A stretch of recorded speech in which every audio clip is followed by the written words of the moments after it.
Hi all. I'm gonna do a comic book unboxing. Uh, Ended up getting for the laptop that my dad gave me. That was my brother's, which will be for the kid and my wife to use. Uh, I finally got chargers that work.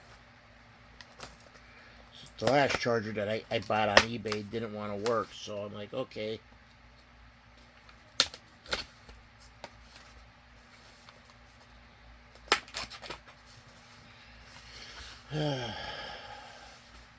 As always, no tabs, no tabs, no tabs.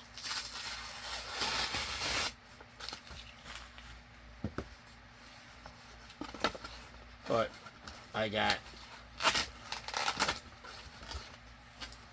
which I'll keep this box. I got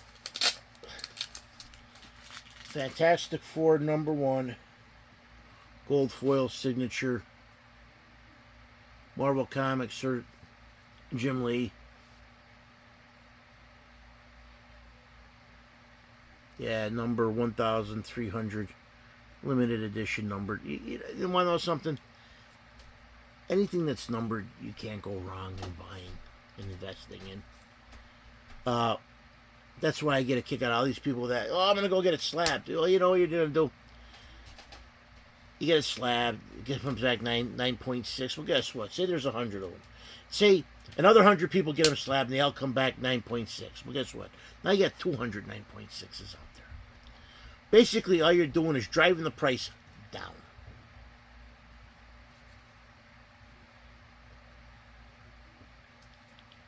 These here, hey, guess what? There's only so many made. They're individually numbered. That's it.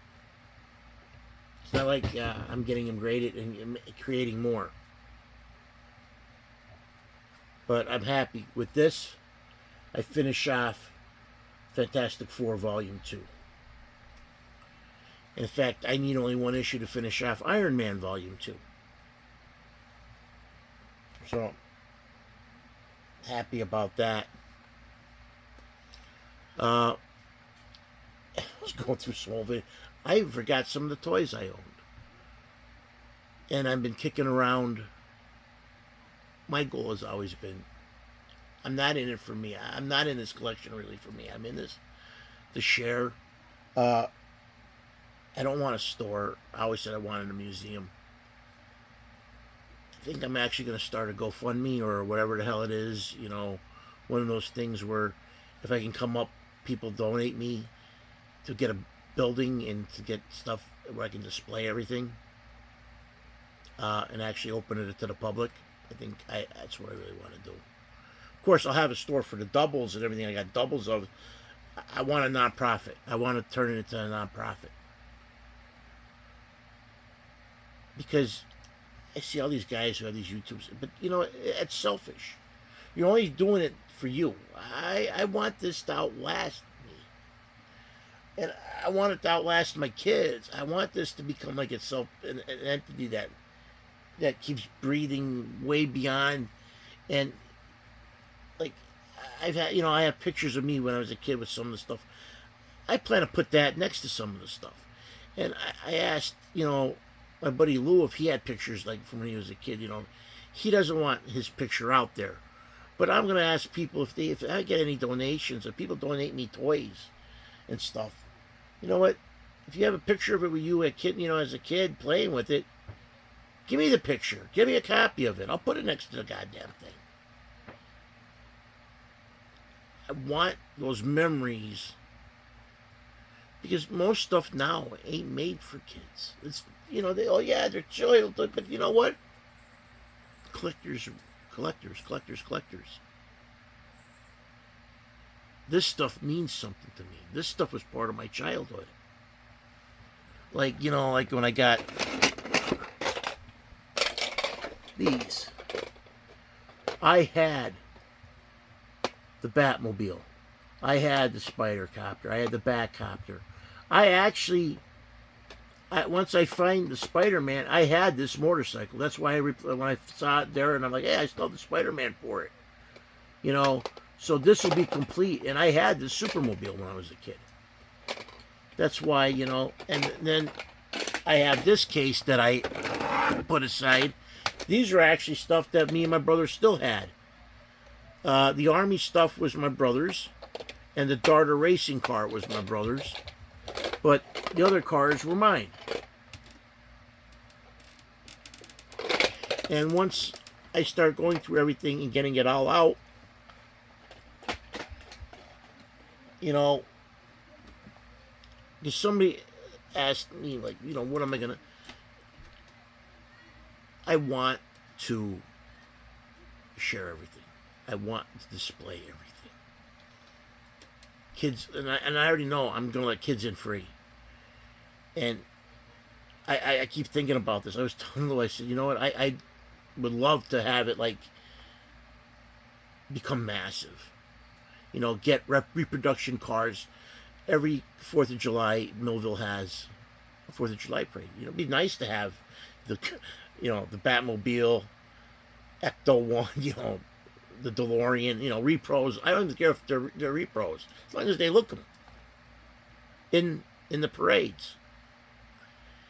And have, like, anything that crosses over from television, movies, toys, like, they're like pop culture, like, I said to Lewis, yeah, I'd have a set of lawn darts in the museum, a hula hoop, a pet rock, a skip it. The one thing in my collection that since I was a boy, I don't have a lot of girl stuff. I don't have, Care Bears, Strawberry Shortcake, Polly Pocket. I have what Barbies my mom collected, but there's Barbie dolls and all this other stuff. My Littlest Pet Shop, Rainbow Bright, all the stuff that girls play with. Snorks. I have Smurfs. So my brother and me, we lived overseas, and that was big overseas when we lived there. Because I actually looked into the other, not today, yesterday morning. I only had an hour of sleep because of my back, and just for the hell of it, I was looking into how do you start a nonprofit. Because I want what I do. When I started to do something, I want it to outlive me, and I want it to just be its own entity, and to just where I don't have to pay to go. I'd work there, I'd still be part of it, but it, and so will my family. In this way, well, your great great grandfather started this because he loved stuff when he was a kid and he wanted to share it with everybody else. When it actually meant when kids' movies were G-rated, when you can go to the store and get a full series of figures without having to hunt down or pay 10 times the amount of it to find out because other people bought it and they're sitting on it to make money because they're greedy. Same thing with like the comic books. When a comic book came out, there wasn't a million different covers. You bought it, you got it for the whole story. You bought it because you liked the superhero, not because this is worth $2,000 in my collection. When toys were toys that were meant to be played with. I always thought I didn't have any. I forgot Lou gave me one. Lou sent me a thing saying, so I put it private because I can't delete it off of my YouTube. And I was like, damn it, I would have deleted it because I want to respect his wishes. And he gave me an Evel Knievel car and an Evel Knievel motorcycle. I forgot about it. And it had the boxes. But see, that's the thing about it. If I had it, they always say out of sight, out of mind. It's easy for me now to remember what comics I have because I have the comic collectors. Remember what video games I have because I have the CLZ thing. But it's hard for me to know what toys do I actually have. I know a lot of them. Because a lot of them I had when I was a kid, but it's a lot of stuff since I started buying the stuff. It's like hard to remember everything I picked up. I remember some stuff that Lou gave me, like, I got two of the Shogun Warriors. I got Raiden and Godzilla. I don't have Dragoon, I don't have Gaiking, I don't have Medzinger, I don't have Rodan. You know, but people go, oh, I get all these YouTube, but they're all toy stores. They're all in it to make money, and I'm like, well, I don't, I don't want to sell it. I want people to look at it, come in, like, oh, I remember that, and appreciate it. Remember, and that's the sad part, because people like that were born in the '70s. I have some stuff that like fringe, like late '60s. I could have a couple GI Joes from then, but that's what I want to do so bad. Have a mat, and even have video games and pinball machines to where you can play. In order to be a nonprofit, in order to keep growing, there has to be some kind of income. But I don't want I want the income to make the place be like the Blob, where it just keeps feeding itself. Eventually, have every Atari 2600 game, and actually have it to where they show it, and you're able to play an Atari 2600 when you go there. Same thing with the 52, the 78. And sort of be like, I was thinking about this too, like be like a library, where some people who can't afford to actually hold, have like a membership. I was kicking around that idea, where you can have a membership and you're able, like, if you come, of course, you'd have to be watched. But if I ever came, let's say my museum gets an Amazing Fantasy 15, and somebody actually wants to read the original copy, they'd be able to. That's something I think somebody would actually enjoy. Same thing for certain issues. I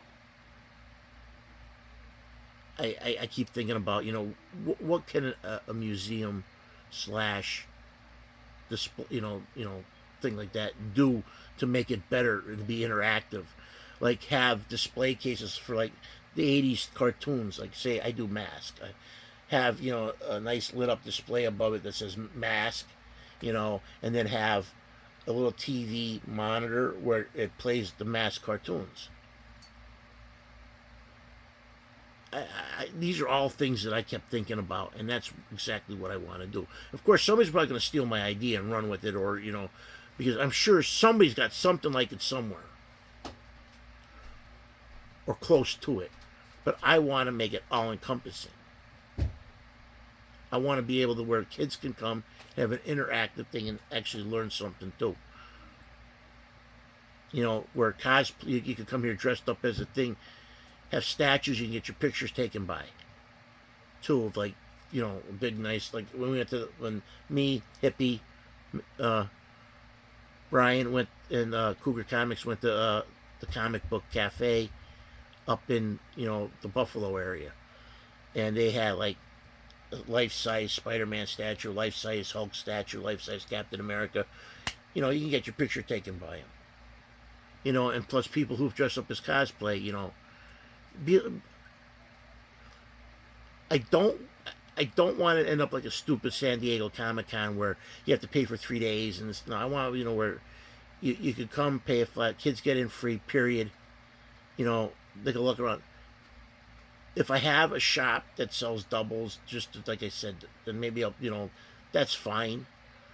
And have a restaurant, like I was thinking too, like with a restaurant. All the collectibles that you grew up with, the collectible drinking glasses, lunch boxes, TV trays, stuff like food, like all food items, like put cereal boxes. Have a restaurant that's got all that stuff, plexiglass behind the walls, where you can sit there and like, oh my God, a showpiece. That would be my ultimate goal in a museum slash interactive.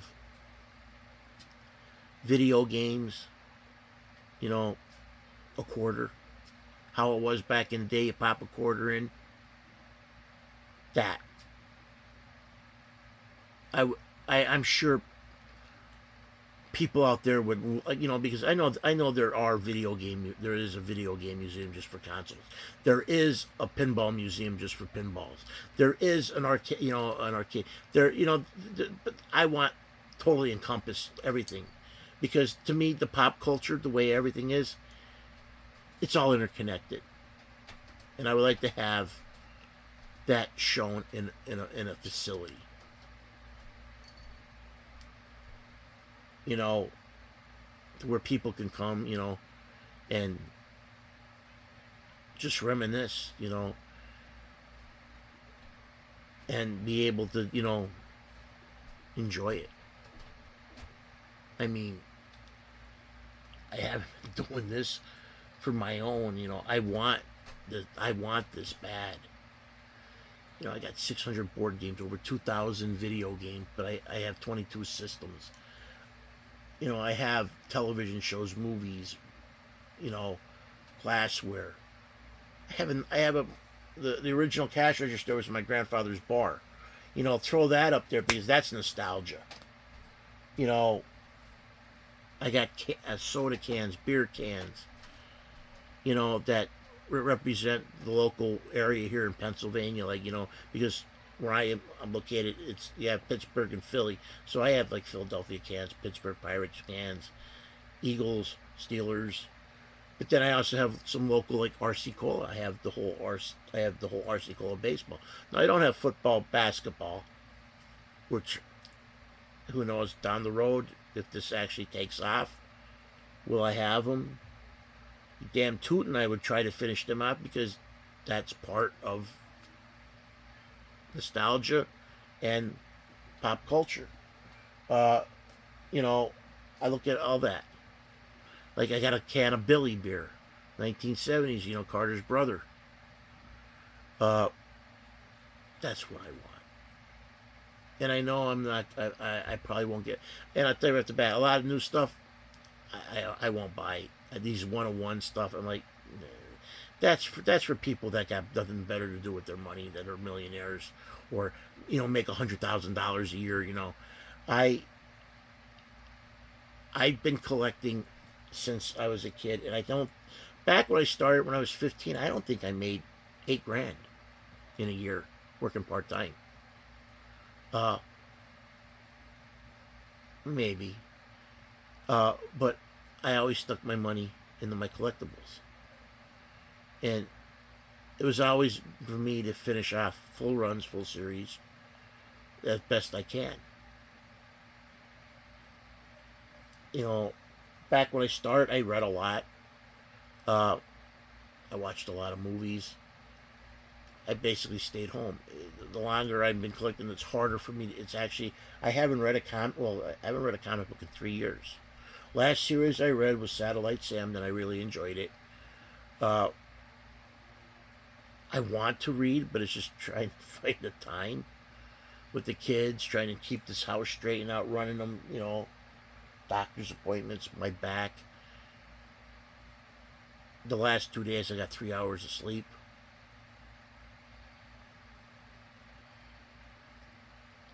And like I said, toy wise, there's a lot of like stuff from the '90s toy runs that I know I'm missing like one or two figures to finish it. It's like I didn't know when I was doing the giant. I need actually the giant size for the 90 was it '97 Spider-Man. I need the giant size Mysterio.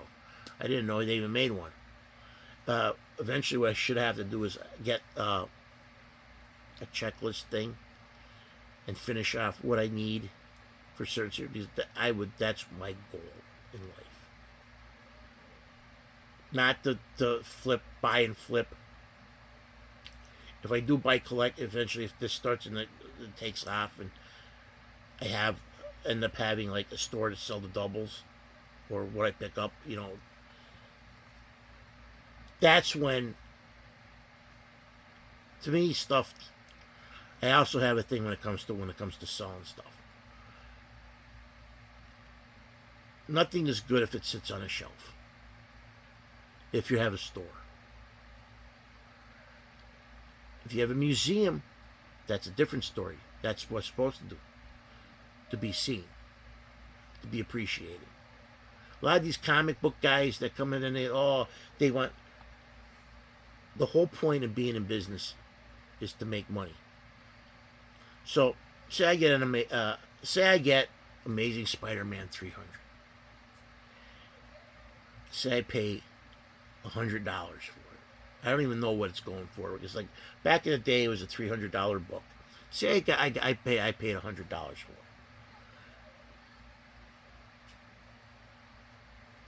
I double my money. You double your money. A lot of these people out there, they want to make full bank. I just want to make enough to realize my dream of potential and to have everything set and just sell the thing that comes in that's a double and move it fast. Because as a nonprofit, I don't want to really make a killing. I just want to make enough to that this thing can grow and actually have like a comic book and toy, pop culture store that actually exists with older stuff, like with people selling their collections. I don't want to buy new stuff because here's the thing about new stuff. A lot of this new stuff, everything comes out. What does everybody do, comic book wise? Bags and boards it. The stuff from the 30s, 40s, 50s, 60s, 70s, that stuff's harder to find in good condition. Most of all this stuff that comes out is gonna be in good condition, like 8.0 or better. That's what it blows my mind when people pay. Like, I paid $60 for this book. Now, this was the last book I needed to finish it. I paid $40 for the ash can. I didn't mind paying that because the ash can was individually numbered. Same thing like with this one. It's like when you used to buy the trading cards. Like, I used to love Don Russ and Leaf cards because they were individually numbered. A lot of this stuff, you don't know print runs. I mean, I can show you on, I think if you look at my favorite videos or videos I watched, there's a guy who actually called up Marvel, DC, and Image and asked about print runs, and they wouldn't tell him anything. And that's why I get a kick out of, like, when people say, oh, this series had a low print run. Well, what was the print run? What is low? A lot of stuff's not divulged because they don't want you to know. The whole point of the matter is to sell the books. And that's the truth. I want to display everything. Eventually, if this place is bigger than Canton, fine by me. Have full wings. Can you just imagine if my dream became fruition? Just think about that. Would you go to it?